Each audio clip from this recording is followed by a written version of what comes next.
Si Dieu est pour moi, qui peut être contre moi? Celui qui habite en moi est plus grand que celui qui est dans le monde.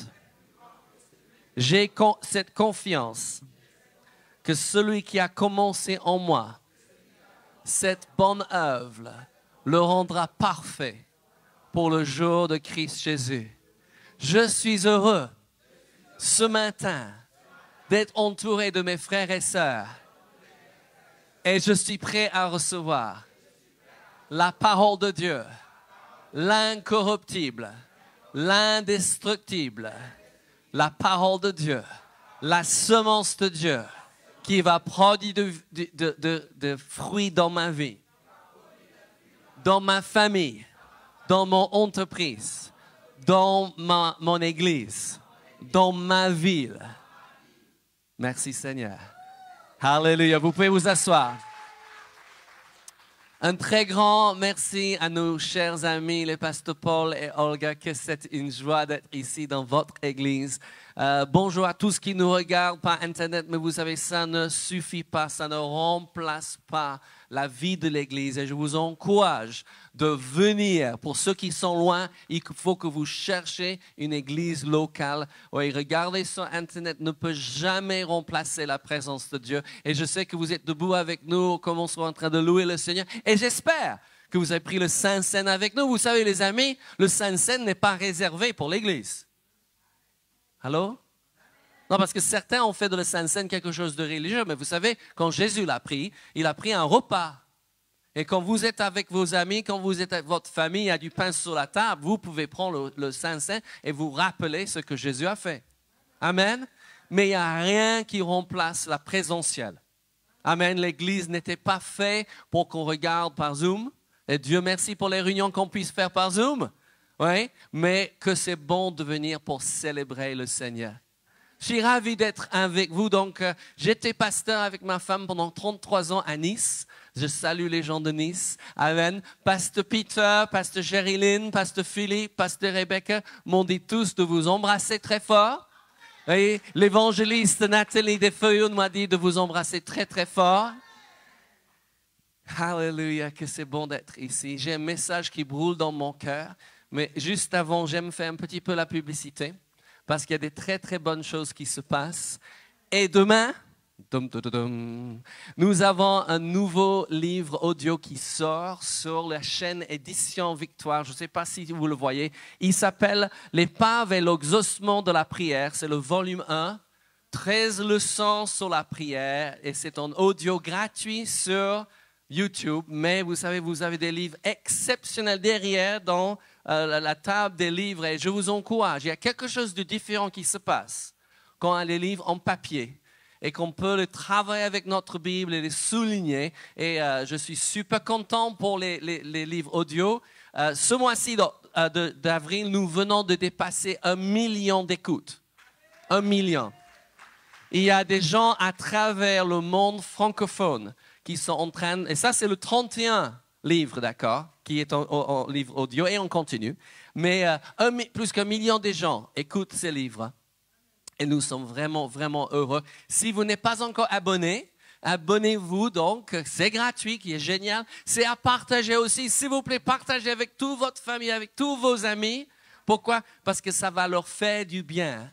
Notre appel, c'est d'enseigner la foi au peuple de Dieu. Peu importe dans quelle famille, dans quelle église locale ils sont, nous faisons tous partie de la même famille de Dieu. Amen. Et si on peut encourager les autres, aider les autres à grandir dans le Seigneur, nous avons réussi à notre mandat. Amen. Alléluia. Aussi, j'ai la joie de faire une émission les lundis, mercredis, vendredis. Certains d'entre vous, vous m'écoutez, n'est-ce pas? Qui est là? Oui. Et il s'appelle À vos marques. C'est pour commencer la journée. Live, c'est à 7h15, qui est trop tôt pour certains, mais c'est exactement le bon moment pour d'autres, en train de se préparer pour aller au travail ou préparer les enfants, le petit déjeuner. Et tout ce que je fais, je prends 15 minutes dans la parole avec des encouragements, avec des témoignages pour encourager, parce que l'encouragement est l'oxygène de l'âme. Et vous pouvez aller sur notre chaîne YouTube, il s'appelle John et Laura Madan, et vous pouvez trouver pas seulement moi, mais aussi à des encouragements de Laura. Oui, je dis toujours, elle peut faire 1 minute, ce qui me prend 45 minutes à faire. Elle a un don extraordinaire pour encourager. Et ça va vous faire du bien. Amen. Alléluia. Cherchons les choses qui nous font du bien. Réécoutons les messages qui nous ont fait du bien. Je sais que vos pasteurs et les autres qu'ils invitent ici prêchent des messages. Il ne faut pas les écouter qu'une fois. C'est une erreur. Souvent, on cherche quelque chose de nouvel, quand réécouter quelque chose d'ancien va nous faire plus de bien. Amen. Il y a des gens qui m'ont dit qu'ils ont lu la Bible. Et il dit, pardon, vous avez lu la Bible? Moi, je lis la Bible. Ce n'est pas que j'ai lu la Bible. Je lis la Bible. Pourquoi? Parce que c'est le livre vivant qui m'aide tous les jours. Et je sais que chaque fois que je lis cette parole, ça me fait du bien. Hallelujah. J'ai un message qui est venu très fort dans mon esprit. Évidemment, j'ai demandé à l'apôtre Paul, parce que c'est lui qui dirige l'église ici, s'il était d'accord. Oui, et j'avais envie de faire un petit voyage avec vous. Amen. Parce que certaines personnes se sont plantées, excusez-moi, à la croix. Et ils vivent autour de la croix. Il faut que nous passions par la croix. Si vous n'avez pas passé par la croix, vous ne pouvez pas avancer vers le tombeau vide. N'est-ce pas? Mais il ne faut pas qu'on reste là. Et d'autres sont restés là, tombeau vide. On les connaît parce que dimanche de Pâques, ils sont toujours là. Chaque année. Ils ne viennent pas les autres jours, mais dimanche de Pâques, vous pouvez être sûr qu'ils sont là. Vous rigolez pas, n'est-ce pas? Et... Mais vous savez, il ne faut pas rester là non plus. Il faut continuer. Et si vous permettez, moi, je veux prêcher ce matin. Normalement, j'en sais, mais je veux prêcher. Et je vais vous dire un petit peu le voyage que nous devons faire. Et je ne sais pas où vous êtes sur votre chemin, parce que Jésus dit, je suis le chemin, la vérité et la vie. Mais j'espère que peu importe où tu es sur ce chemin, qu'on va vous embarquer avec nous pour aller plus loin. Tout le monde dit plus loin. Il ne faut pas que vous vous arrêtez là où vous êtes. Trop de gens arrêtent au baptême. Ils pensent que le baptême, ça y est, j'ai ma place au ciel, je suis baptisé. C'est faux, mais on n'est pas une place au ciel parce qu'on est baptisé. On a une place au ciel parce qu'on a invité Jésus d'entrer dans notre vie. Le baptême, et j'ai entendu que vous avez eu des merveilleux baptêmes. C'était la semaine dernière? Oui? Est-ce qu'il y a des nouveaux baptisés ici? Est-ce que quelqu'un a été baptisé que vous êtes là? Félicitations, c'est génial. Levez-vous, c'est trop bien. Oh, c'est un tremplin pour la vie. Moi, je m'appelle mon baptême en décembre 1974. Wow, ça fait loin, n'est-ce pas? 1974, mais c'était un tremplin pour ma vie. Mais je ne suis pas arrêté là. J'ai baptisé les gens, des centaines de gens à Nice, et certains, on ne les a jamais plus vus après le baptême. Je dis, mais c'est quoi ça? C'est vrai? Vous avez réussi, vous avez terminé. Pour moi, c'était le début de ma confession publique que Jésus est devenu mon Seigneur et Sauveur. Oh, hallelujah. N'arrêtons jamais. Continuons de marcher avec Dieu. Amen. Pourquoi? Parce qu'il y a encore des choses merveilleuses à découvrir. Amen. On va faire un petit voyage ensemble? Il faut que j'éteigne ma montre parce qu'il veut me parler. Je ne sais pas pourquoi il fait ça. Surtout quand je prêche, il veut répondre. Vous pouvez répondre, mais par le montre. D'accord? Ça va? C'est bon d'être connecté. Voilà mon verset clé. Et vous savez, pour ceux qui m'ont déjà entendu, j'aime des versets clés. Pour ceux qui m'écoutent pour la première fois, je suis d'origine britannique. Donc, né en Angleterre, pour dire exact, mais mon cœur est donné au Seigneur et à la France en 1980, quand il m'a appelé en France. Et je me considère beaucoup plus français qu'anglais. Mais mon citoyenneté est du ciel. Amen. Et il ne faut jamais oublier, peu importe de quel pays vous êtes d'origine, de quelle nationalité vous êtes, quand nous sommes nés de nouveau, notre citoyenneté devient celle du ciel. Amen. Et en réalité, si Dieu nous a laissés ici, c'est pour que nous soyons des ambassadeurs. Des ambassadeurs du ciel. Amen. Donc, si vous êtes rentrés ici et vous dites, moi, je ne suis rien, je suis personne, vous sortez d'ici, vous êtes ambassadeur de Christ. Amen. Alléluia. Donc, qu'est-ce qu'il dit? Romains 8, verset 11. Et vous savez que nous qui prêchons, nous qui enseignons, nous avons quelque chose à communiquer avec vous. Ouais, ce n'est pas un verset qu'on a pris comme ça, c'est quelque chose qui est sorti de notre tripes, de notre intérêt, que Dieu veut communiquer avec vous. Et je trouve ce verset très, très fort. Pourquoi? Parce qu'il se répète. Il dit ceci. Vous êtes prêts? Bon, Romains 8 et verset 11. Et si l'esprit de celui qui a ressuscité Jésus d'entre les morts habite en vous, celui qui a ressuscité Christ d'entre les morts, rendre aussi la vie à vos corps mortels par son esprit qui habite en vous. Je pense qu'il veut dire quelque chose parce qu'il se répète et quand la Bible se répète, ça veut dire c'est vraiment important.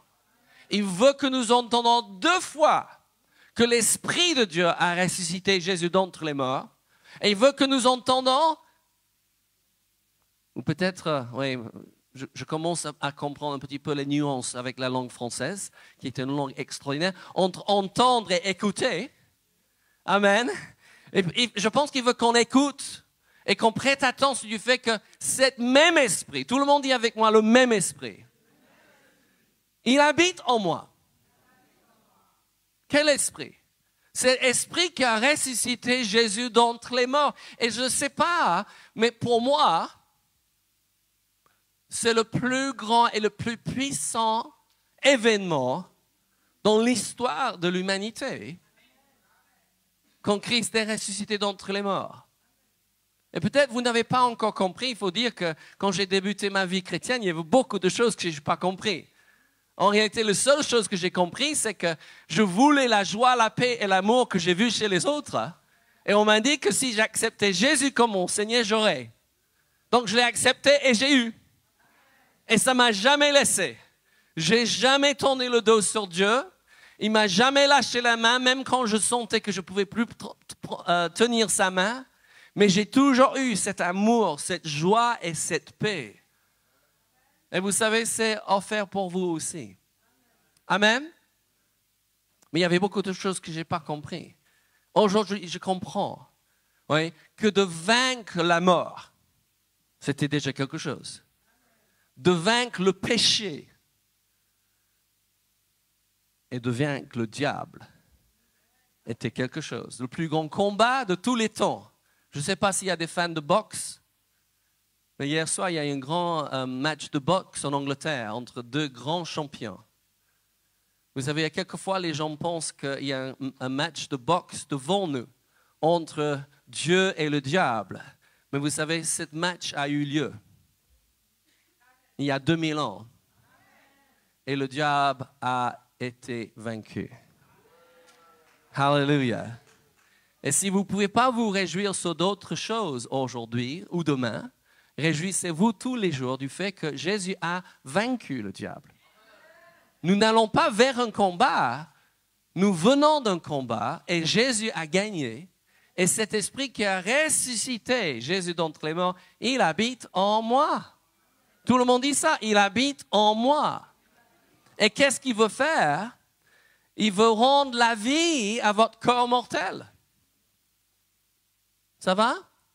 Alors, je vous encourage, si vous n'avez pas lu dernièrement cette 8e chapitre de Romains, ouais, je vous encourage à lire. Ou si vous ne le connaissez pas, moi je vous encourage, prends un peu de temps là. C'est absolument magnifique ce qui est donné là. Ouais, et on a besoin de lire et relire encore. Et peut-être le 5e ou le 6e fois, vous dites, oh, je commence à voir. Il y a des révélations dans la parole de Dieu. Amen? Ça va? Donc, voyageons ensemble. Jésus a dit, et je vais tourner là comme ça, vous pouvez tourner aussi en Luc, chapitre 4. Vous vous rappelez que Jésus est né d'une vierge. Il est né bébé comme vous et moi. La seule différence, c'est qu'il est né sans une nature pécheresse. Et il n'a jamais péché. Amen? Mais il faut dire que Jésus n'a jamais fait un miracle non plus, jusqu'au moment où il était rempli du Saint-Esprit. Né de l'Esprit, oui. mais pas rempli de l'Esprit, et quelque chose se passe à son baptême, et je parle encore aux baptisés, et à ceux qui ne sont pas encore baptisés. Première occasion, je vous encourage, le prochain baptême, n'insiste pas, va vous faire baptiser. C'est quelque chose. Il y a des gens qui disent, mais je ne sais pas si je suis prêt. Est-ce que Jésus est votre Seigneur et Sauveur? Si vous dites oui, vous êtes prêt. Amen. Oui, on a le reste de notre vie pour régler toutes les autres choses. Mais c'est un tremplin. Et Jésus, il va vers Jean pour se faire baptiser. Et Jean dit, non, je ne peux pas te baptiser, tu devais me baptiser. Et Jésus dit, non, excuse-moi, pour que toute justice soit accomplie, il faut que je sois baptisé. Pourquoi? Parce que Jésus est venu nous montrer le chemin. Comment vivre en tant qu'homme de Dieu, en tant que personne, femme de Dieu pour vous, n'est-ce pas?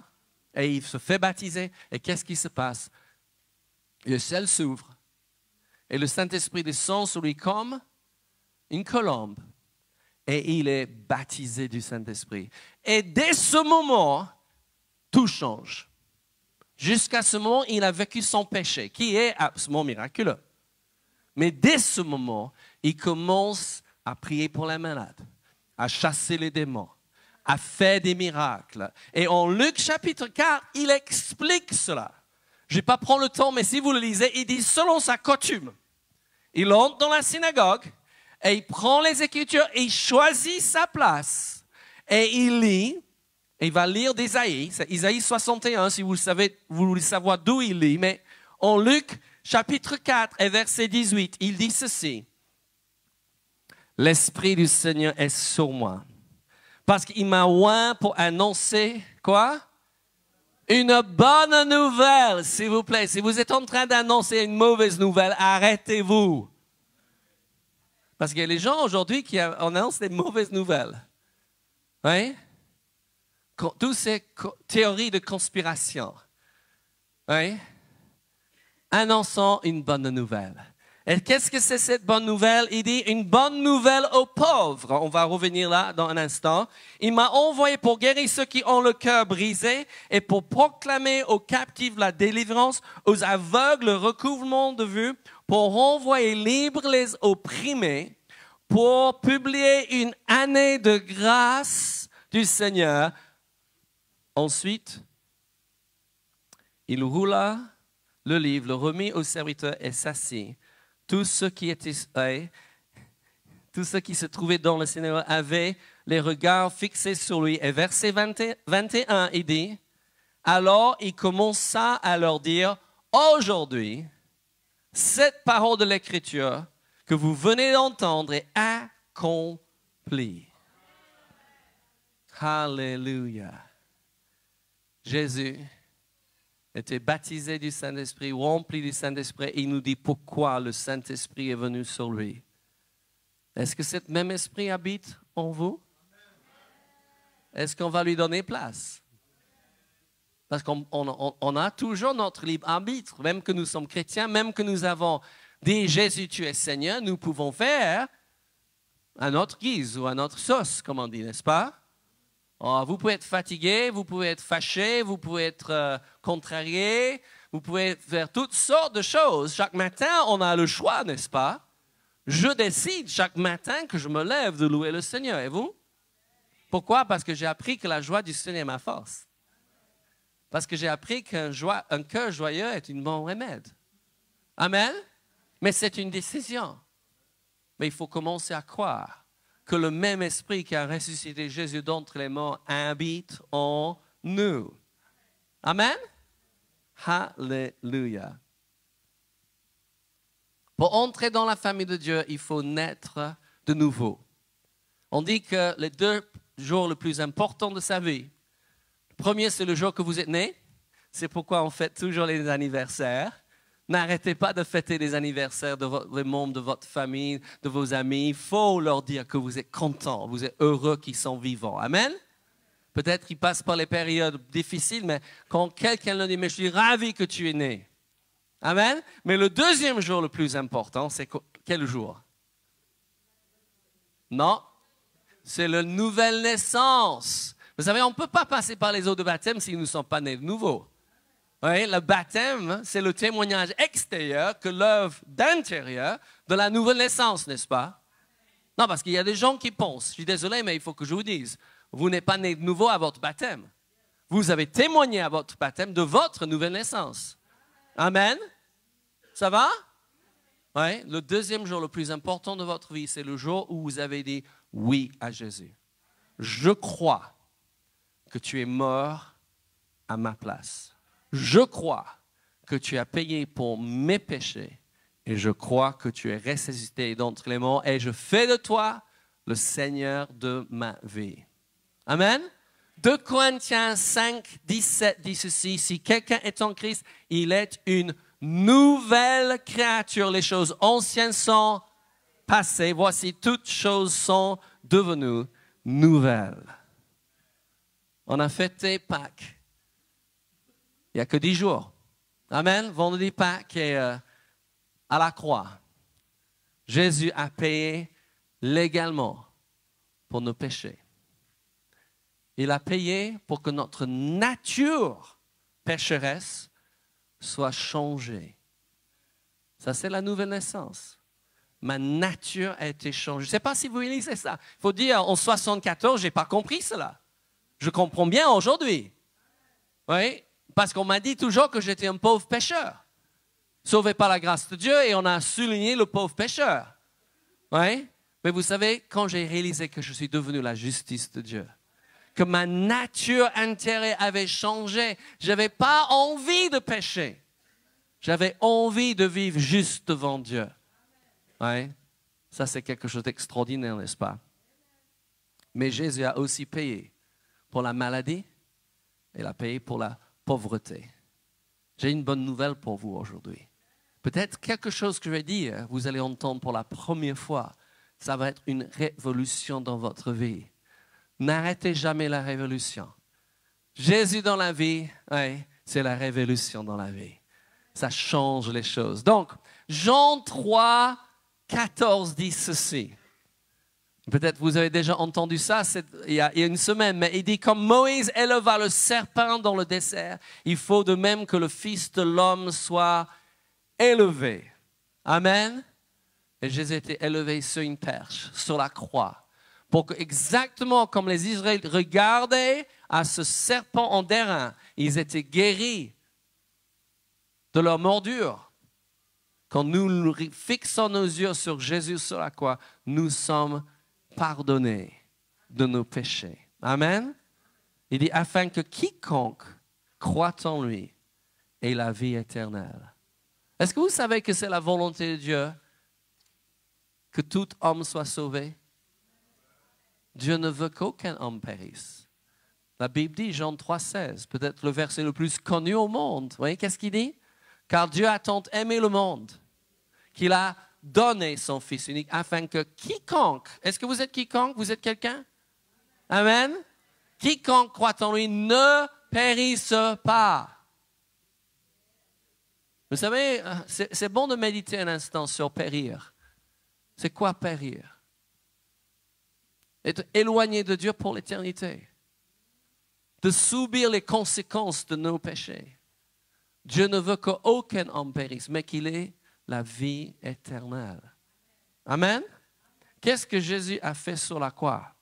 1 Pierre 2, 24 nous dit qu'il a fait deux choses. 1 Pierre 2, 24 dit ceci, lui qui a porté lui-même nos péchés en son corps sur le bois, afin que, morts au péché, nous vivions pour la justice. Vous croyez cela? Jésus a payé pour vos péchés?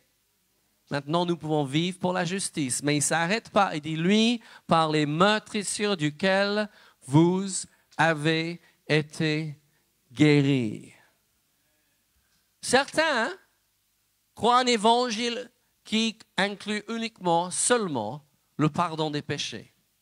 Mais la Bible ne dit pas que notre évangile a seulement le pardon des péchés. Et quelqu'un va dire, mais c'est le plus important. Je suis d'accord, pour arriver au ciel, c'est le plus important. Mais vous savez, après que nous sommes sauvés ici sur terre, une fois que nous sommes sauvés, ce n'est plus le plus important. Répète ça, John.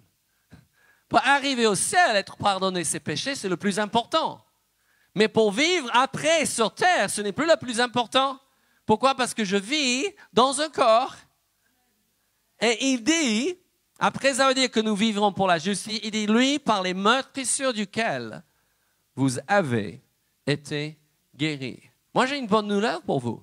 À la croix, Jésus a payé pour nos péchés, mais il a aussi payé pour nos maladies. Et si je peux vous encourager, chaque fois vous prenez le Saint-Seine, c'est un merveilleux moment pour recevoir votre guérison divine. Parce qu'on se rappelle que son sang est versé, mais aussi son corps a été brisé. Et son corps a été brisé pour que votre corps puisse être entier. Alléluia! Amen! Moi, j'ai été dans les réunions d'église où c'était le moment de Saint-Seine et tout le monde, tout de suite, devient tout triste. Et même sombre, et dit, mais vous faites quoi là? C'est une célébration, la Saint-Seine, de la victoire sur le péché, sur la mort, sur la maladie et sur la pauvreté. Jésus a dit qu'il est venu pour annoncer des bonnes nouvelles aux pauvres. Qu'est-ce qu'une bonne nouvelle pour les pauvres? Est-ce que vous pouvez imaginer qu'est-ce que peut être une bonne nouvelle pour un pauvre aujourd'hui? Quelqu'un qui n'arrive pas à payer son loyer. C'est quoi une bonne nouvelle pour lui?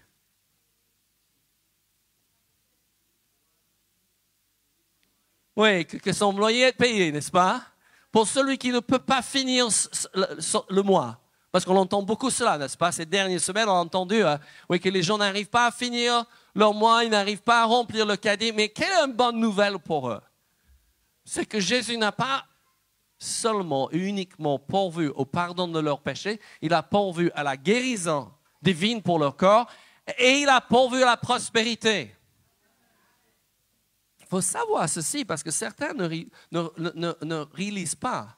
Mais nous avons permis aux religions de se mélanger avec le christianisme, qui ont fait en sorte que les gens croient que quelque part, la pauvreté, c'est une bonne chose. Mais vous savez, la pauvreté, c'est une malédiction. Celui qui ne peut pas nourrir sa famille n'est pas béni. Vous êtes d'accord?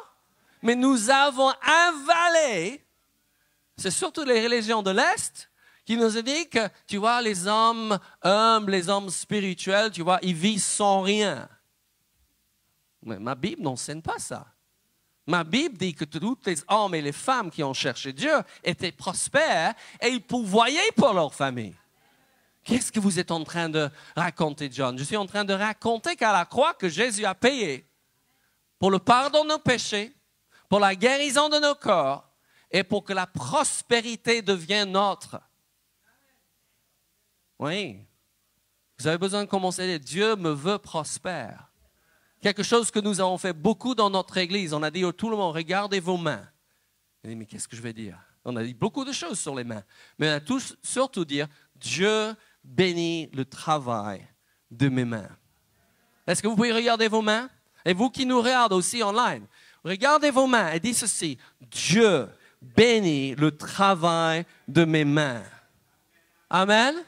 Quand vous partez au travail, part avec la bénédiction, déclare la bénédiction de Dieu sur votre boîte. Oui, prie pour votre chef. On a tellement mal parlé de nos chefs et après on demande pourquoi nous ne sommes pas bénis. Prie pour nos chefs. Prions pour nos collègues. Prions pour l'entreprise. Amen. 2 Corinthiens 8, 9. Je vous ai dit qu'on allait faire un voyage aujourd'hui. Oui. Mais ce voyage est important parce que certains sont restés à la croix, oui, et ils pensent que mes péchés sont pardonnés. Et là, il faut que j'attends, j'endure, je souffre jusqu'à ma mort. Non, non, non, non, non, il faut qu'on avance avec Jésus. Il y a des choses à faire et chacun de vous, vous avez quelque chose à faire que je ne peux pas faire, que personne d'autre peut faire. Dieu a tracé un chemin devant vous de bénédiction. Est-ce qu'on va y entrer? Moi, j'ai décidé d'entrer dans toutes les bénédictions que Dieu a tracées pour moi. Ce verset est un verset extraordinaire. 2 Corinthiens 8, 9. Parce que je ne sais pas ce que vous avez comme définition de la grâce de Dieu, mais je trouve ça, c'est une définition extraordinaire. Il dit, car vous connaissez la grâce de notre Seigneur Jésus-Christ, qui pour vous s'est fait pauvre, de riche qu'il était. Rappelons-nous, sur la croix, qu'est-ce qu'on voit? On voit un homme en train de donner sa vie pour nos péchés. On voit un corps qui a été mais battu. Ouais? Il n'a plus de chair sur son dos. Il a reçu les 40 coups moins 1 qui a arraché son dos. Jamais on faisait les deux. Ou on torturait les gens avec les 39 coups, on les crucifiait, mais jamais les deux. Pourquoi on a fait ça, Jésus? Parce que c'est par ces meurtrissures que vous avez été guéris. Amen. Mais il dit ici, pour vous, c'est fait pauvre. Qu'est-ce qu'on voit encore sur la croix?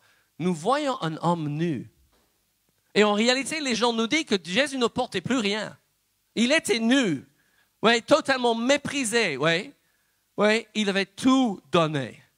Et la Bible dit qu'il s'est fait pauvre, de riche qu'il était, afin que par sa pauvreté, vous fussiez enrichis.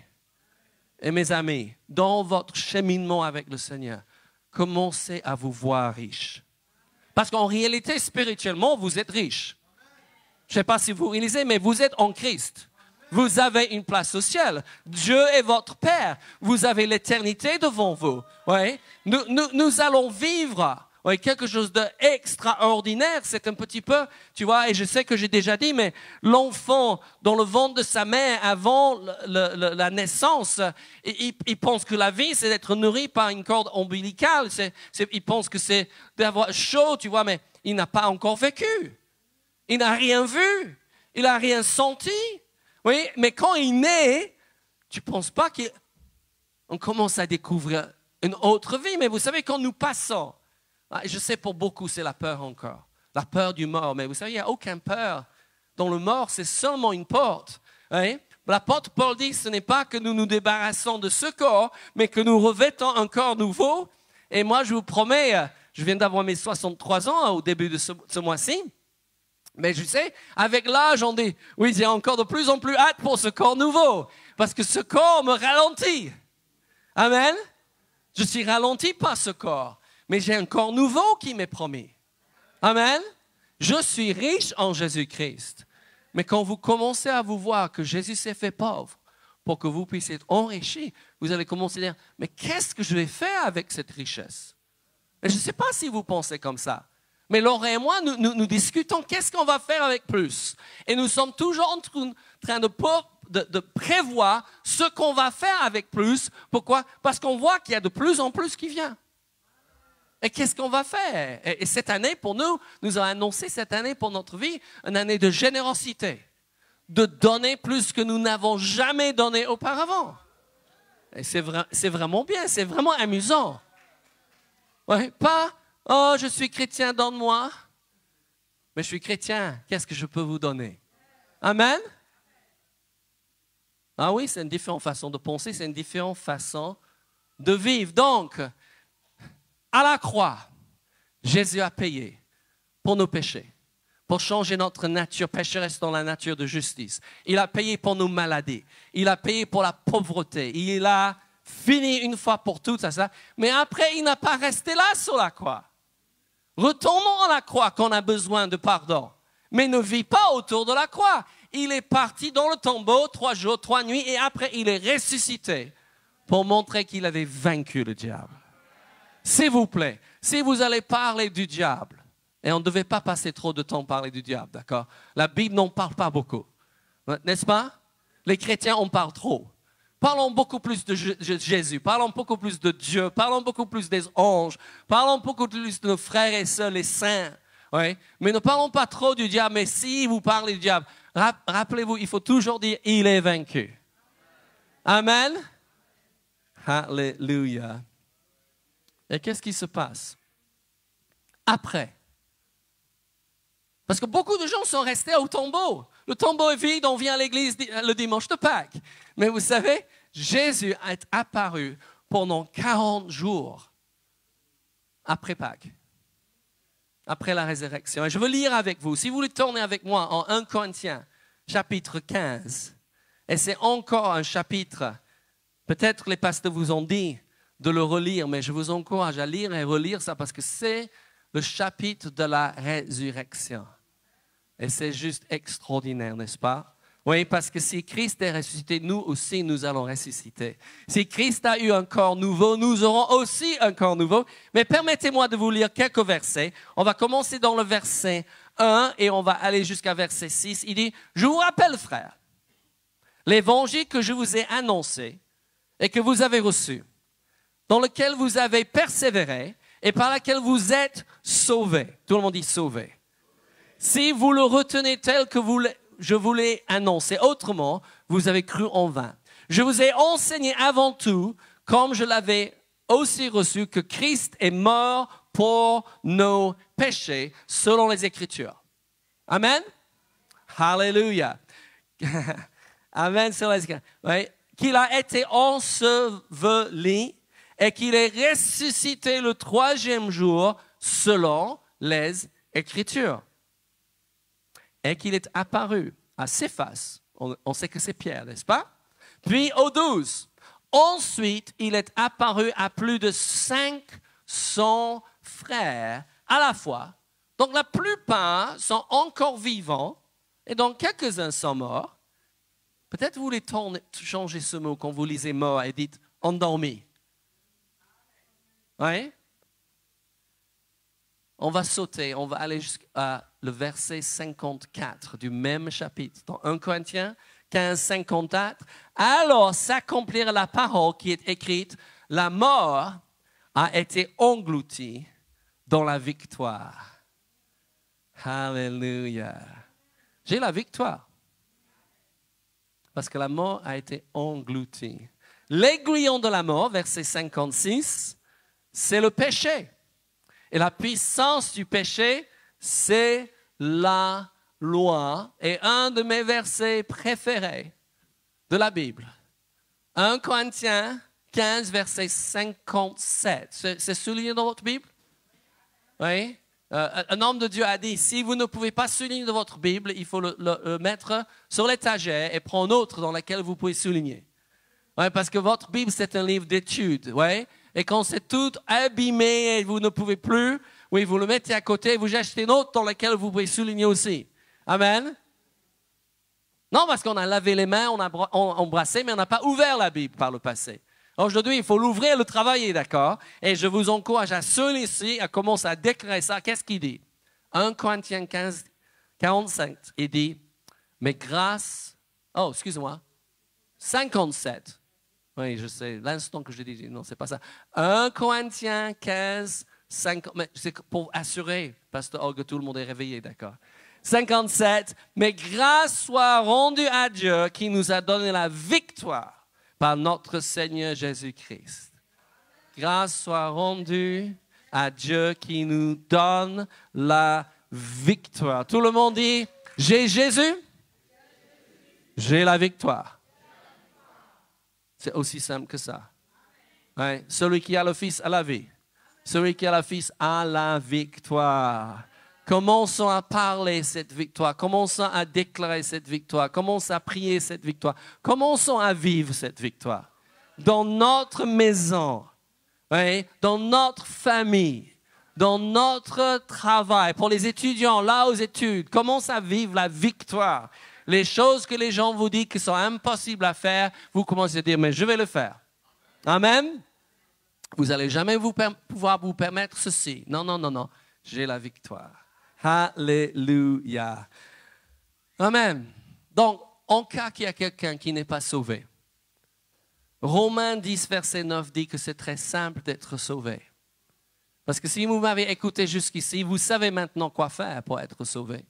Et la Bible dit, Romains 10, verset 9, si tu confesses de ta bouche le Seigneur Jésus et que tu crois dans ton cœur que Dieu l'a ressuscité des morts, tu seras sauvé.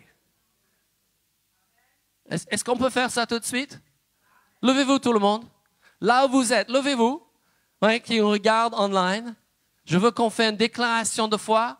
Si c'est pour la première fois, le 100e fois, le 1000e fois, si vous êtes éloigné de Dieu et vous voulez revenir à Dieu, faites ceci avec moi. Dis ceci. Je crois dans mon cœur et je déclare de ma bouche que Jésus-Christ est mort à ma place Il a payé pour mes péchés. Et il est ressuscité des morts pour ma justification. Je fais de Jésus le Seigneur de ma vie. Oh, hallelujah. Vous pouvez vous asseoir. Merci, Seigneur. Si vous venez de faire cette déclaration pour la première fois, si vous êtes à la maison, vous contactez l'église. Si vous êtes ici à la fin, vous venez voir moi ou un des pasteurs, parce qu'on aimerait prier avec vous et on veut vous dire comment vous pouvez voir votre vie totalement, complètement changer. Hallelujah. Mais qu'est-ce qui se passe? Qu'est-ce qui se passe après cela? Parce que Jésus s'est apparu pendant 40 jours, oui, aux gens pour montrer qu'il était bien vivant, mais ce n'est pas la fin de l'histoire. Mais pour beaucoup de gens, c'est la fin de l'histoire. Qu'est-ce qui se passe après? Vous savez? Et la Bible est très précise, oui, de Pâques jusqu'à l'Ascension. Et on fait ça, n'est-ce pas? 40 jours. Et qu'est-ce qui se passe à l'Ascension? C'est une question piège, d'accord? Non, c'est une question bête, parce qu'à l'Ascension, qu'est-ce qui s'est passé? Jésus est monté au ciel, n'est-ce pas? OK, tournez avec moi en Actes chapitre 1. Je vous ai dit qu'on allait faire un voyage. Je suis très content que vous faites ce voyage avec moi. Et nous allons lire seulement le verset 6, 7 et 8. D'accord? Parce que je veux que vous continuiez votre cheminement avec le Seigneur. N'arrêtez pas là où vous êtes. Ne pensez pas pour une seconde que vous avez vécu tout ce qu'il y a à vivre. Mais moi, je n'étais pas élevé dans l'église. Les premiers presque 15 ans de ma vie, j'étais hors l'église. Oui, mes enfants étaient nés dans l'église. Mes petits-enfants sont dans l'église. Mais vous savez, quelquefois, les enfants de pasteurs, mais je connais tout, j'ai tout vu. Vraiment? Ne va pas au ciel, donc, si vous pensez que vous avez tout vécu, tout vu. Vous savez, on va être éblouis quand nous arrivons au ciel et il y aura à découvrir tous les jours de l'éternité. Parce que Dieu est tellement merveilleux, tellement bon, tellement compatissant. Et moi, je vous dis, vous pensez que vous avez tout vécu? Moi, je n'ai pas encore vu que mon ombre a passé au-dessus de quelqu'un, cette personne était guérie. Je n'ai pas encore vu cela. Amen. J'ai vu beaucoup de choses, j'ai vu beaucoup de miracles. Beaucoup de guérisons, j'ai vu la puissance de Dieu. J'ai vu les femmes stériles concevoir, avoir des enfants quand les médecins ont dit que c'était totalement impossible. J'ai vu les gens qui ne pouvaient pas avoir du travail, J'ai vu tellement de choses. Les gens ont eu des papiers après avoir dit, tout le monde dit que ce n'est pas possible. J'ai vu tellement des miracles, mais je n'ai pas tout vu. Et je veux voir encore. Et vous? Donc, qu'est-ce qui se passe? Écoutez. Alors, dans Acte 1, verset 6, alors les apôtres réunis lui demandaient, Seigneur, est-ce en ce temps que tu rétabliras le royaume d'Israël? Il leur répondit, ce n'est pas à vous de connaître les temps ou les moments que le Père a fixés dans sa propre autorité. Mais, tout le monde dit mais. Vous avez des questions? On a tous des questions. Il y a des choses qu'on n'a pas compris. Ne prétendons pas qu'on comprend. Certains chrétiens donnent cette impression, tu as un problème, ils comprennent pourquoi. Non, on ne sait pas pourquoi. Amen. Mais on va continuer de marcher avec Dieu. Je garde ma main dans la main de Dieu. Il y a encore, il dit, mais vous recevrez quoi? Une puissance. Oui. Le Saint-Esprit survenant sur vous et vous serez mes témoins à Jérusalem, dans toute la Judée, dans la Samarie et jusqu'aux extrémités de la terre. Qui a envie de voyager à travers la terre? Qui a envie d'aller visiter? Oui, certains de vous, vous avez pensé que vacances. Oui? Mais vous savez, il y a des travaux aussi. Mon frère, Pasteur Peter, il a un travail qu'il envoie à travers le monde. Oui, il a visité beaucoup plus d'endroits que moi. Il a monté sur les chameaux, sur les éléphants. Il a vu des tortues géants en train de pondre leur œuf. Ils ont pris des petits avions pour traverser la Nouvelle-Zélande. Oui? Grâce à son travail. Je connais d'autres pasteurs, d'autres amis qui tracent à travers le monde pour prêcher Jésus. Vous savez, il y a une envie de voir le monde, n'est-ce pas? De connaître le monde. Je pense que cette envie vient là. Amen? Hallelujah. Oui, mais tu ne comprends pas, John, d'où je viens, ma famille, mon éducation limitée. Continuez à parler comme ça. Vous vous êtes mis tout seul dans une boîte. Oui? Oui? C'est l'heure de briser la boîte et dire je m'en sors. Amen. Oui, je ne veux plus des limites que je me suis mis sur moi-même ou les autres ont mis sur moi. Amen. Je continue mon chemin avec Jésus. Et qu'est-ce qui se passe? Il s'en va. Déjà, les disciples sont contents parce qu'il était mort. Ils ont pensé que le rêve était fini à la croix. Donc, heureusement qu'il est ressuscité le 3e jour. Après, il est là 40 jours. Ça aurait été quelque chose, n'est-ce pas? Parce que la Bible dit, avec ses premiers 2 sur la route de Damas, il a expliqué des choses. Il a ouvert les yeux. Il est en train d'expliquer les choses. Et je pense qu'il a continué à faire ça. Mais maintenant, il s'en va. Et qu'est-ce qui se passe? Quelqu'un sait? Parce qu'il y a encore un grand événement. Hein? Parce qu'après 40 jours, il monte. Et après combien de jours? Vous vous rappelez? OK. Après l'ascension, c'est quoi? Quelle fête après l'ascension? Le Pentecôte. Et Pente, c'est combien? 50. Exactement 10 jours plus tard. Oui, le Pentecôte. Oui, on fêtera le Pentecôte, n'est-ce pas? Oui. Et pour certains, c'est une fête religieuse. Mais pour Dieu, ce n'est pas une fête religieuse. Oui. Exactement quand Jésus a monté, et vous savez, vous pouvez le lire, je vous laisse, oui. Mais ils sont là. Vous imaginez que tu vois Jésus? Oui.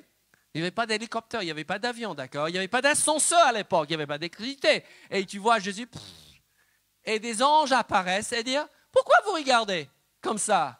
Il dit exactement comme vous l'avez vu monter, il va redescendre. Vous savez que Jésus revient bientôt? Mais il y a des choses à faire, il y a des choses à vivre, il y a un chemin à continuer, les amis. Amen. Le Pentecôte arrive. Il a dit qu'il allait envoyer son Saint-Esprit. Mais je vous ai déjà parlé du fait que Jésus a été baptisé du Saint-Esprit à son baptême d'eau. Donc, tournez avec moi en Jean. On aurait pu regarder Marc, mais Jean chapitre 1, versets 29 à 33. Alléluia.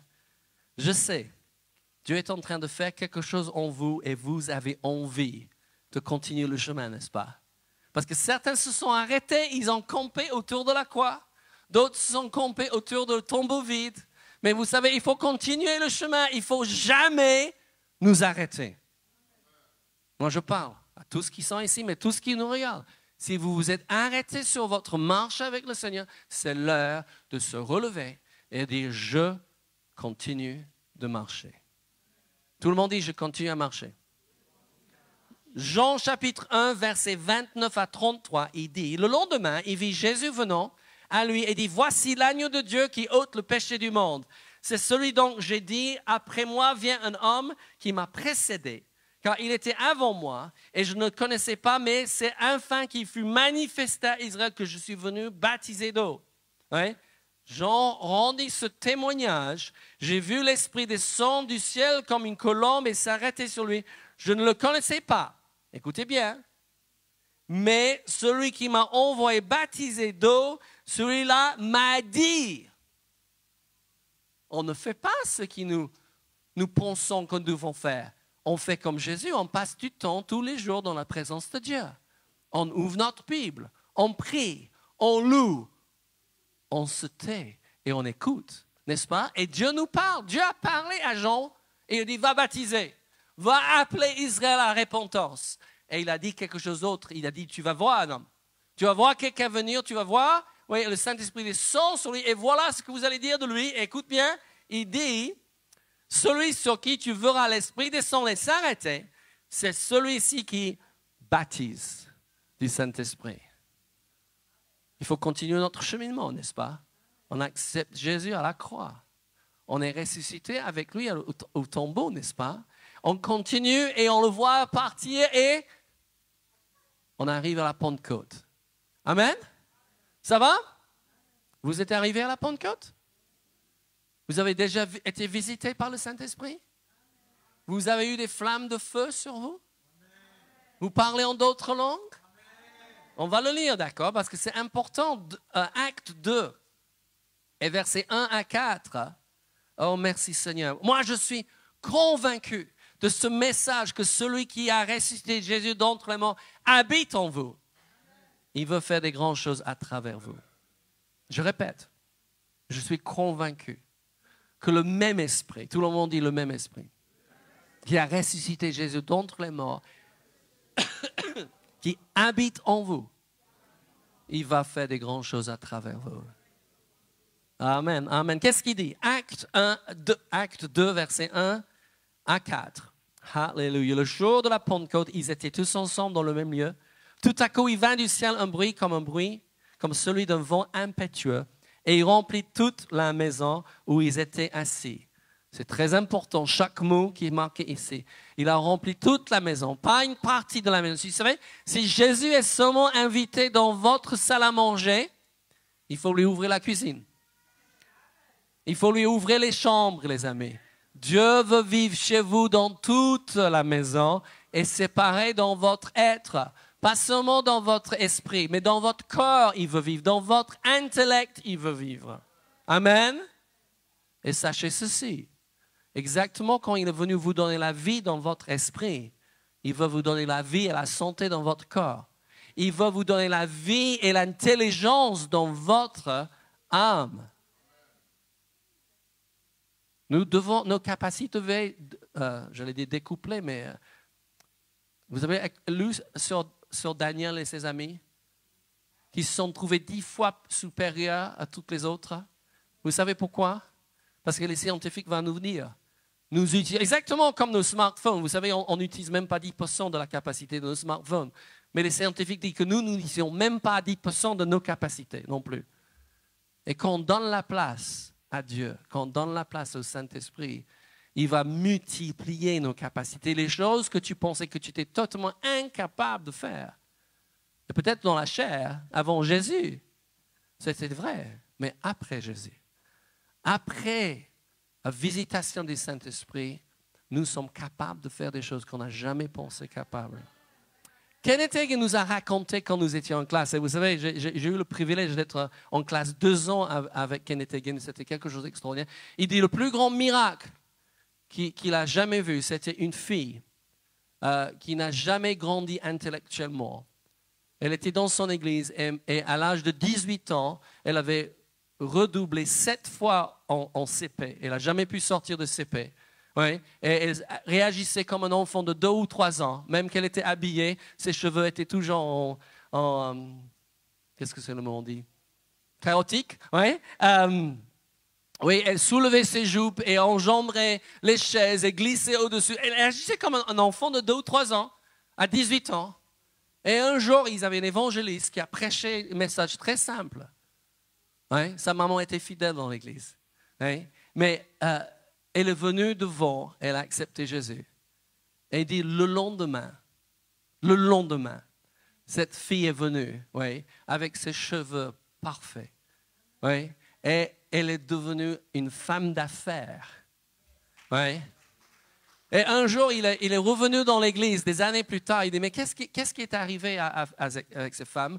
Et c'était le secrétaire de l'église, a ouvert une porte de l'église. Et tu vois toute cette construction-là, c'est elle qui est le responsable pour toute cette construction. Elle dit, elle et ses enfants, son mari était mort dans la guerre. Il dit, elle et ses enfants sont toujours dans le premier rangée de l'église. Il dit, mais c'était le plus grand miracle qu'il a jamais vu. Du soir au lendemain, quand on a accepté Jésus, elle est sortie de l'état d'un bébé.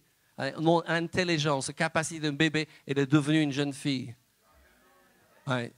Qu'est-ce qui te manque?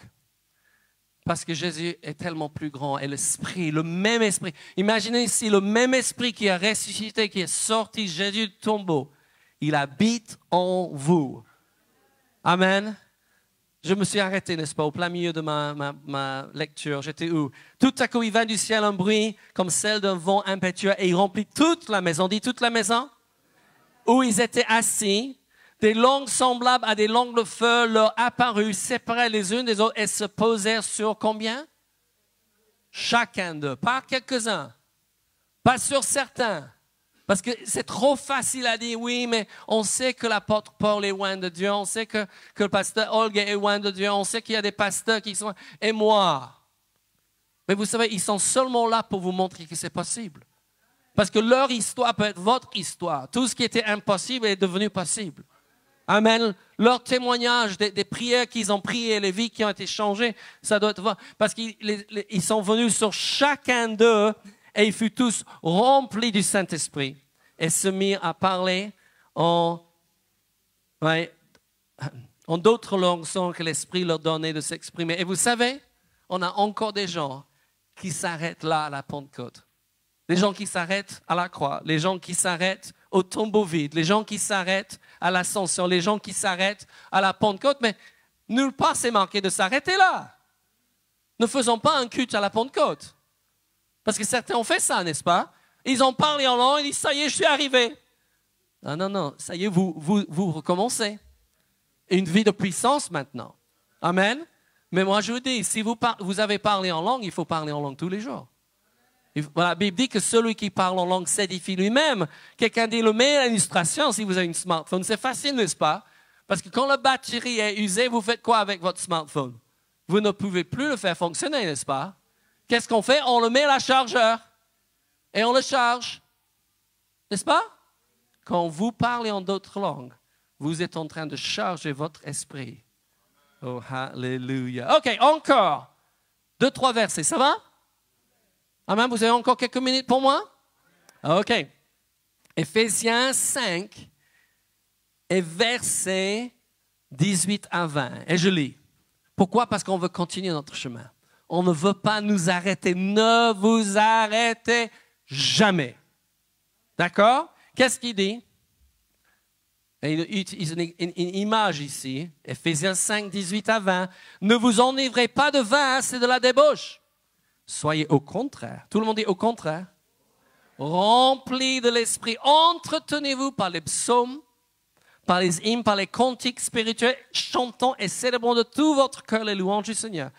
Rendez continuellement grâce pour toutes choses à Dieu, au nom de notre Seigneur Jésus-Christ. Qu'est-ce qu'il dit? Soyez continuellement remplis du Saint-Esprit. Le même esprit qui a ressuscité Jésus d'entre les morts habite en vous. Tout le monde dit, il habite en moi. Et Actes chapitre 4, il y a eu persécution. On les a menacés, on les a défendus de parler ou d'enseigner au nom de Jésus. Et ils vont aller prier. Ils élèvent ensemble leur voix avec l'Église. Amen. C'est pourquoi on a tous besoin d'une Église locale. Parce qu'il y a des moments difficiles qui arrivent dans la vie de n'importe qui. Et il faut qu'on vienne ensemble avec les gens qui vont croire avec nous. On élève nos voix ensemble. Et regarde ce qui se passe. Acte 4, 31. Quand ils eurent prié, le lieu où ils étaient a semblé trembler. Je ne sais pas si vous avez déjà tremblé sous le Saint-Esprit. Oui, mais là, c'est le lieu qui tremble. Et qu'est-ce qu'il dit? Et ils annonçaient la parole de Dieu avec assurance. Exactement ce qu'ils ont prié, c'est ce qui est arrivé. Et on va continuer, parce qu'on continue notre chemin. Acte 5, 12. Ils ont demandé que Dieu fasse encore plus de miracles. Pas qu'il s'arrête, mais qu'il fasse 12, encore plus. Et qu'est-ce qui est écrit?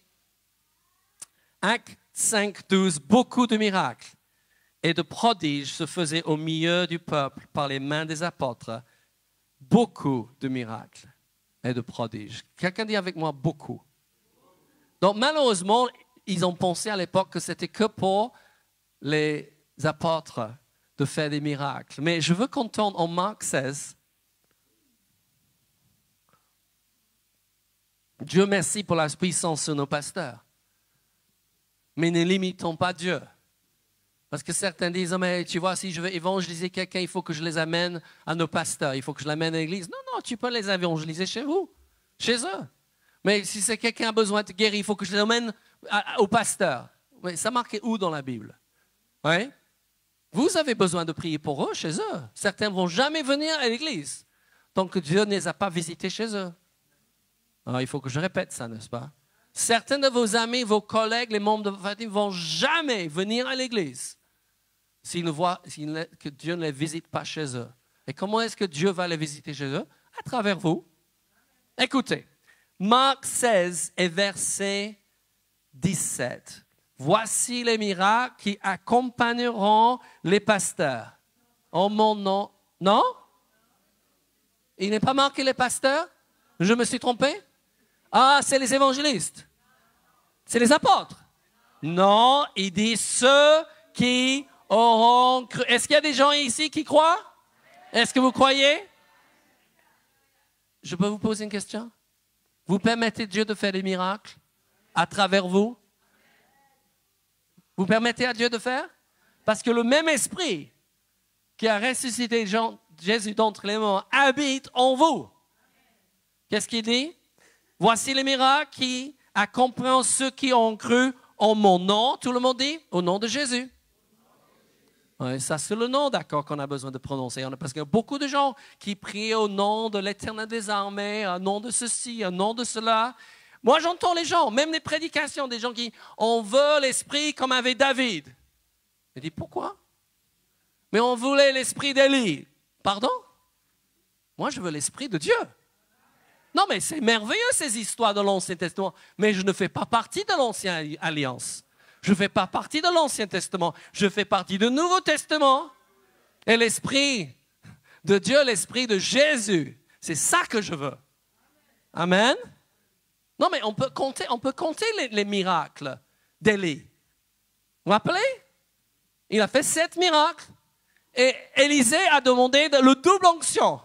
Et vous vous rappelez qu'il a fait 13 miracles de son vivant. Un 14e, parce que où il était enterré, on a jeté un homme mort dans son tombeau. Quand on a touché les os d'Élisée, il est ressuscité. Voilà le 14e. Et vous voulez être limité à combien? Exactement, merci apôtre Paul. On va être illimité. Voici les miracles qui accompagneront ceux qui ont cru en mon nom et chasseront les démons. Ce n'est pas pour le diable de nous chasser. C'est à nous de le chasser. Amen. Ils parleront des nouvelles langues, pas une fois. Pour dire, ça y est, je suis arrivé, j'ai vécu le pont. Non, on parlera des nouvelles langues tous les jours. Ils saisiront des serpents, ils boivent des breuvages mortels. Ils ne feront point de mal. Ils imposeront les mains aux malades et les malades seront guéris. Regardez vos mains. On les a regardées pour leur dire qu'ils sont bénis. Que le travail de nos mains est béni, mais moi j'ai des mains aussi pour guérir les malades. Amen. Parle à vos mains. Mains, je vais vous imposer sur les malades. Et ils seront guéris. Oh, hallelujah. Jésus a dit en Marc 1, verset 17, « Suivez-moi et je ferai de vous pêcheurs d'hommes. » Amen. Quelqu'un est déjà allé à la pêche? Vous avez déjà à la pêche à la ligne? Parce que quand on fait la pêche à la ligne, il faut mettre quelque chose sur l'hameçon, n'est-ce pas? Oui? Vous savez, c'est la meilleure chose que vous pouvez mettre sur l'hameçon pour pêcher les hommes, pour pêcher les femmes. C'est les miracles. C'est les guérisons. C'est des prodiges. Amen. Alléluia. Je vous donne un dernier verset. Ça va? On est toujours content quand le pasteur dit ça. Et je ne mens pas. C'est le dernier verset. Jean 4, 35. Je ne sais pas, mais pendant toute ma préparation, je suis revenu sur Jean 4. C'est quand Jésus rencontre la femme samaritaine. Et vous savez, la femme samaritaine est venue rencontrer Jésus parce qu'il est fatigué du voyage. Et moi, j'ai connu ça, être fatigué du voyage. Peut-être vous avez connu ça. Donc, il s'assoit, il envoie 12 apôtres dans le village. Et pendant qu'ils sont dans le village, même fatigués, il parle avec cette femme parce qu'elle est dans le besoin. Et il parle d'eau vive. Est-ce que vous savez que le Saint-Esprit, l'image, c'est l'eau vive? Vous avez d'eau vive en toi. Et les gens autour de vous, ils sont à sec. Et ils ont besoin de cette eau vive. Amen. Et ce que j'ai remarqué, que 12 apôtres sont allés dans le village, ils ont sorti personne pour rencontrer Jésus.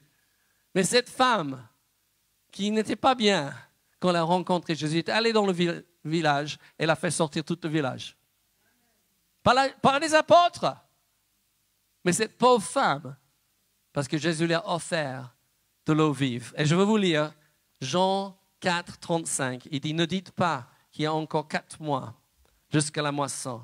Voici, je vous dis, levez les yeux et regardez les champs qui déjà blanchissent pour la moisson. Je vous invite à vous lever. Vous êtes où sur votre chemin? Peut-être vous avez prié pour nous, avec nous pour la première fois, d'inviter Jésus d'entrer dans notre vie. Venez devant après, quand on a terminé la célébration, on veut parler avec vous. Peut-être vous avez redonné votre vie au Seigneur ce matin. Ou peut-être vous dites, ah, je me suis arrêté à la croix. Ouais, il faut continuer le chemin. Je me suis arrêté au tombeau vide. Il faut continuer à marcher. Je suis arrêté à l'ascension. J'attends que Jésus revienne. J'attends que Jésus... Non, non, non. Je vous ai arrêté à la Pentecôte. Mais j'ai parlé en langue. Je suis arrivé. Non, non, non.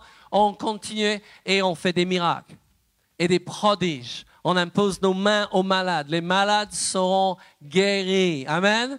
Et s'il vous plaît, une fois que vous avez annoncé Jésus à vos collègues, au monde de votre famille, à vos voisins, invite-les de venir à l'église. Parce que l'église est là pour qu'ils puissent grandir dans le Seigneur. Amen. On ne peut pas faire grandir les chrétiens autour de nous toutes seules. On a besoin de l'église. Surtout, laisse-moi relire Romains 8 et verset 11. Et si l'esprit de celui qui a ressuscité Jésus d'entre les morts habite en vous, celui qui a ressuscité Christ d'entre les morts rendra aussi la vie à vos corps mortels par son esprit qui habite en vous. Je veux faire que vous fassiez une toute simple déclaration avec moi pour terminer. Le même esprit qui a ressuscité Jésus d'entre les morts habite en moi. L'Esprit de Dieu habite en moi. L'Esprit de miracle habite en moi.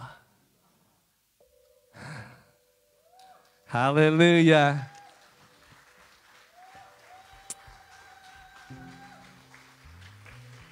Je vous ai donné ce que le Seigneur m'a donné pour vous.